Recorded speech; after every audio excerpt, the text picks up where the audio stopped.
got married. I belong to a very conservative family, a Baloch family, where good daughters never say no to their parents. My father wanted me to get married, and all I said was, if that makes you happy, I'll say yes.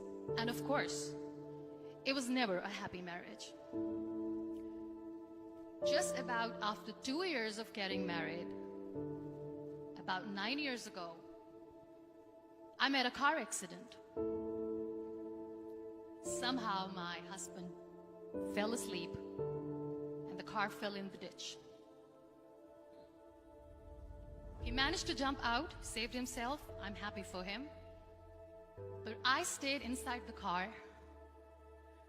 and I sustained a lot of injuries. The list is a bit long. Radius ulna of my right arm were fractured. The wrist was fractured. Shoulder bone and collarbone were fractured. My whole rib cage got fractured. But that injury that changed me and my life completely was the spine injury. Many people came to rescue. They gave me CPR. They dragged me out of the car. And while they were dragging me out, I got the complete transection of my spinal cord. Those 2.5 months in the hospital were dreadful. I was at the verge of despair. One day, doctor came to me and he said, well, I heard that you wanted to be an artist, but you ended up being a housewife. I have a bad news for you. You won't be able to paint again. Next day, doctor came to me and said, your spine injury is so bad, you won't be able to walk again. I took a deep breath and I said, it's all right. Next day, doctor came to me and said, because of your spine injury and the fixation that you have in your back, you won't be able to give birth to a child again. That day, I was devastated. I started to question my existence. Why am I even alive?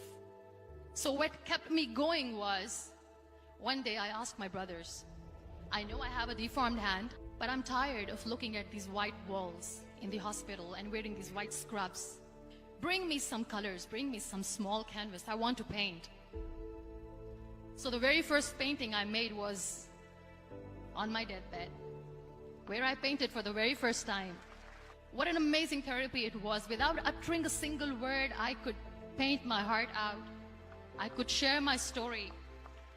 People used to come and say, what lovely painting. So much color. Nobody could see the grief in it.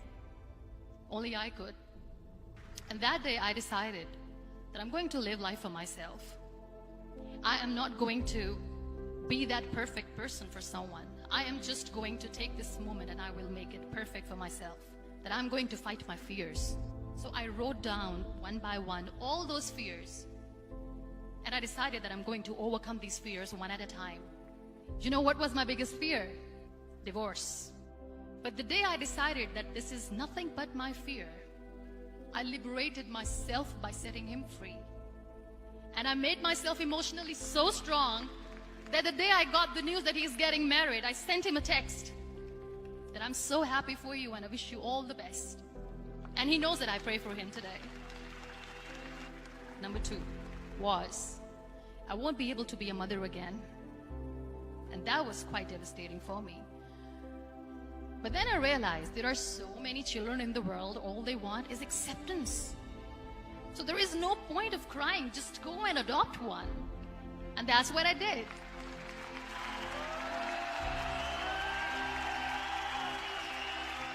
I gave my name in different organizations, different orphanages, and I waited patiently.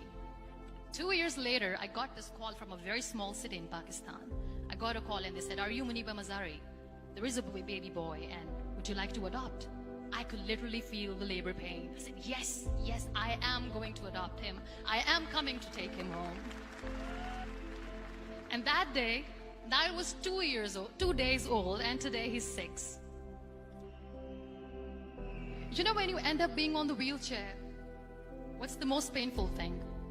People think that they will not be accepted by the people because we, in the world of perfect people, are imperfects. So I decided to appear more in public. I started to paint.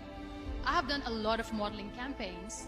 I decided that I'm going to join the national TV of Pakistan as an anchor person. I became the National Goodwill Ambassador for UN Women Pakistan, and now I speak for the rights of women, children. I was featured in BBC 100 Women for 2015. I'm one of the Forbes 30 under 30 for 2016. So when you accept yourself the way you are, the world recognizes you. It all starts from within. We have this amazing fantasy about life. This is how things should work. This is my plan. It should go as per my plan. If that doesn't happen, we give up. I never wanted to be on the wheelchair.